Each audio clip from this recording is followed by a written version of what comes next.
Marvel Studios और DC Studios आज billion dollar के प्रोडक्शन हाउसेज हैं। दुनिया भर में इनके सुपर हीरोज़ बहुत ही मशहूर हैं। इन्हीं सुपर हीरोज़ की वजह से आज मार्वल और डीसी स्टूडियोज़ बिलियन डॉलर कमा रहे हैं। लेकिन ये बात शायद किसी को मालूम नहीं कि इन सुपर हीरोज़ को किसने क्रिएट किया है। जी हाँ, ये थे स्टैन ली, जिन्होंने सुपर हीरोज़ को क्रिएट किया है। मार्वल और डीसी स्टूडियोज़ इनके सुपर हीरोज़ अपनी मूवीज़ में इस्तेमाल किया है और आज दुनिया भर में इन कैरेक्टर्स को जीता जागता इंसान समझा जाता है। इसमें आयरन मैन, बैटमैन और स्पाइडरमैन और फ्लैश, कैप्टन अमेरिका ये ऐसे कैरेक्टर हैं जिन्होंने दुनिया भर में अपनी धाक बिठा रखी है। वेलकम टू अंधेरों का सफ़र। आगे बढ़ने से पहले हमारे चैनल अंधेरों के सफ़र को सब्सक्राइब कर दें, बेल आइकॉन को प्रेस कर दें। आपने ज़रूर अपने बचपन में किसी न किसी सुपर हीरो को देखा होगा और आपको कोई ना कोई सुपर हीरो ज़रूर पसंद होगा। बात करेंगे आज जिसकी, मार्वल स्टूडियोज़, जिसने एक से बढ़कर एक सुपर हीरोज़ मुतारिफ करवाया है। आयरन मैन, बैटमैन, स्पाइडरमैन और बहुत से ऐसे कैरेक्टर जो इस जनरेशन के दिमाग में नक्श हो चुके हैं। मार्वल स्टूडियोज़ ने कमाल क्रिएशन से इन सुपर हीरोज़ की पावर को भी कैरेक्टर के साथ रखा है, जो देखने वाले को मुतासर करती है। और बाद सुपर हीरोज़ अनलिमिटेड पावर के साथ दिखाया जाता है और Marvel Studios billion dollar in character के ज़रिए कमा चुकी है। मार्वल की आने वाली हर मूवीज़ को लोगों का शिद्दत से इंतज़ार होता है। मार्वल को हर मूवीज़ की कामयाबी समझा जाता है।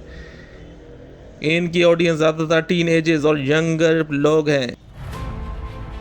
मार्वल स्टूडियोज़ और इसके कंपटीटर डीसी स्टूडियो है। इस वक्त दुनिया में मार्वल और डीसी स्टूडियोज़ अपने कैरेक्टर की वजह से जाने जाते हैं।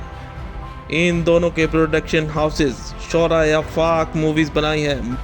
मार्वल स्टूडियोज़ ने captain America, the Avengers, infinity war, black panther, iron man, Spiderman जैसी शोरा या फाक मूवीज़ बनाई हैं, जो हर जनरेशन में यकसा मकबूल हैं, जिनके सुपर हीरोज़ अब तक लोगों को याद हैं। लेकिन डीसी स्टूडियोज़ भी कहाँ पीछे रहने वाला था।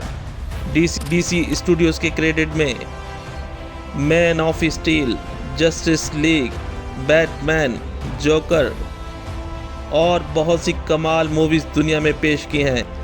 अब बात करते हैं आखिर इन हीरोज़ को क्रिएट किसने किया, इनको बनाने वाला कौन था। इसमें सबसे बड़ा नाम स्टैन ली का है, जिनकी कॉमिक बुक में पहली बार सुपर हीरोज़ और इनके कैरेक्टर आए और स्टैन ली के कमाल क्रिएशन साबित हुए। ये सुपर हीरोज़ स्टैन ली ने बच्चों के दिमाग के मुताबिक ऐसे डिज़ाइन किए कि जो अपनी मिसाल आप रखते हैं। स्टैन ली और इसका हर कैरेक्टर अपनी मखसूस सुपर पावर के साथ हर जनरेशन को अपने शहर में गिरफ्तार किए रखा है। फिर चाहे वो सुपरमैन हो, आयरन मैन हो, स्पाइडरमैन हो, इसके ऐसे कई कैरेक्टर शामिल हैं जो स्टैन ली खुद उम्र रसीदा शख्स हैं और ऐसे कैरेक्टर डिज़ाइन किए जो बच्चों और जवानों में बेहद मकबूल हुए हों। आप स्टैन ली की क्रिएशन का अंदाज़ा लगा सकते हैं कि वो किस कदर ज़हीन शख्स है, जिसने कई जनरेशन के लिए सुपर हीरोज़ क्रिएट किए। इन साइंस फिक्शन मूवीज़ और सुपर हीरोज़ का करिश्मा इस कदर बच्चों के दिमाग में असर किया कि ये बच्चे और टीनेजर्स ये समझना शुरू हो गए कि शायद हकीकत में कोई सुपर हीरोज़ अपनी पावर के साथ इस दुनिया में मौजूद है। मार्वल और डीसी स्टूडियोज़ के फिक्शन का एक अलग ही लेवल रखा हुआ है, जिससे बच्चे और बड़े इनके कैरेक्टर्स, इनके सुपर हीरोज़ को इस दुनिया की हकीकत समझने लगे हैं। और कई लोगों के लिए दुनिया का कॉन्सेप्ट एक फिक्शन जैसा हो चुका है, जबकि हकीकत इसके बिल्कुल बरक्स है। इन मूवीज़ और इनके कैरेक्टर्स और इनके बनाए गए सुपर हीरोज़ से कई बिलियन डॉलर कमाए जाते हैं, जिसका सिलसिला आज तक जारी है। मार्वल ने 2025 में 5.77 बिलियन डॉलर कमाए। ये कई मुल्कों की जीडीपी के बराबर है।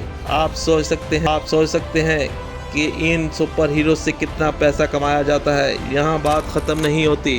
दुनिया में जितनी भी टॉयज़ कंपनियां हैं जो बच्चों के लिए खिलौने बनाती हैं, वो इन बच्चों को इन सुपर हीरोज़ में दिलचस्पी को मद्देनज़र रखते हुए ऐसे खिलौने बनाती हैं जिनसे इन बच्चों के खिलौनों की तरफ खींचे चले आते हैं। और तमाम टॉयज़ कंपनियाँ अपने रेवेन्यू का बड़ा हिस्सा इन सुपर हीरोज़ के कैरेक्टर्स की वजह से आता है। ये सुपर हीरोज़ इस कदर मशहूर हैं कि स्कूल बैग से लेकर हर वो चीज़ जो बच्चे के इस्तेमाल में हो, इन सुपर हीरोज़ की तस्वीर उस प्रोडक्ट पर मौजूद होती है।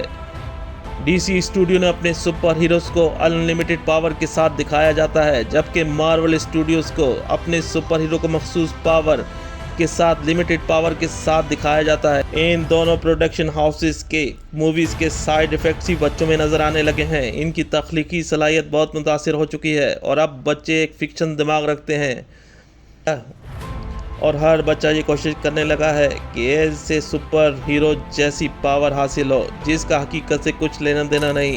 फिक्शन को इस कदर फैला दिया गया है कि इनके सुपर हीरोज़ की शक्ल में इन बच्चों के लिए ये हकीकत बन चुकी है। ये स्टैन ली की क्रिएशन थी जिसने मार्वल और डीसी स्टूडियोज़ को $1 बिलियन की कंपनी बना दिया। ये अलग डिबेट है कि क्या ये सुपर हीरोज़ की क्रिएशन ठीक थी या गलत, लेकिन स्टैन ली ने अपनी क्रिएशन को बच्चों और बड़ों में अमर कर दिया।